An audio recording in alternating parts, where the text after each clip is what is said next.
Shrimad home remedies में आपका स्वागत है और हम आपको बताएंगे वास्तु के कुछ अचूक उपाय जो आपका शीघ्र विवाह करवा देगा। देखिए, विवाह जीवन का एक अहम पल होता है। कई बार विवाह में अड़चनें आती हैं। इसके कई कारण हो सकते हैं। वास्तु दोष भी उनमें से एक है। यदि इन वास्तु दोषों को दूर कर दिया जाए तो जिसके विवाह में अड़चनें आ रही होती हैं उसका विवाह अतिशीघ्र हो जाता है। हम वही सब आपको बताने जा रहे हैं। यदि मंगल दोष के कारण विवाह में विलंब हो रहा हो तो उसके कमरे के दरवाजे का रंग लाल अथवा गुलाबी रखना चाहिए।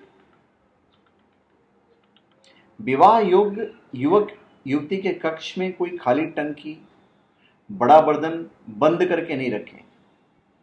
अगर कोई भारी वस्तु हो तो उसे भी हटा दीजिए।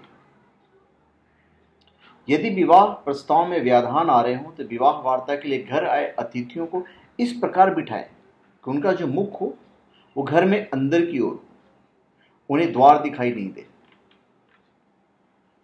यदि घर के द्वार के समीप ही वास्तु दोष हो तो विवाह की बात अन्य स्थान पर करें। यदि विवाह के पूर्व लड़का लड़की घर वालों की रजामंदी से मिलना चाहें तो बैठक व्यवस्था इस प्रकार से करें कि उनका मुख दक्षिण दिशा की ओर नहीं होना चाहिए। विवाह योग्य युवक युवती जिस पलंग पर सोते हों उसके नीचे लोहे की वस्तुएं या व्यर्थ का सामान नहीं रखना चाहिए।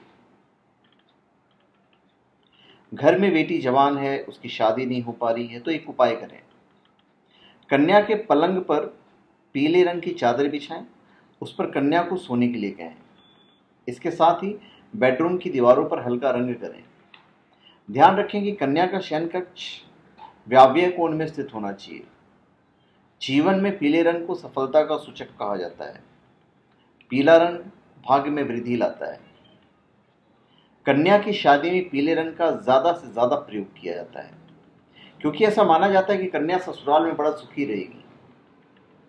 विवाह निर्विघ्न होने की शुभ सूचना वस्तुतः हल्दी से संपन्न होती है क्योंकि हल्दी को गणेश जी की उपस्थिति माना जाता है और जिस कार्य में गणेश जी स्वयं उपस्थित हो उस कार्य को पूरा करने में विघ्न कैसे आ सकता है। हल्दी की गांठों में कभी कभी गणेश जी की मूर्ति का चित्र मिलता है। लक्ष्मी अन्नपूर्णा भी हरिद्रा कहलाती है। श्री सूक्त में वर्णन किया गया है कि लक्ष्मी जी पीत वस्त्र धारण किए हैं। अतः आप समझ सकते हैं कि हल्दी का कितना महत्व है। इतना ही नहीं, बृहस्पति का रंग भी पीत वर्ण का है। तभी तो पीत रंग का पुखराज पहनकर बृहस्पति की कृपा प्राप्त होती है। तो धन्यवाद। आप हमारे चैनल पे सब्सक्राइब करें और अपने कमेंट दीजिए। धन्यवाद।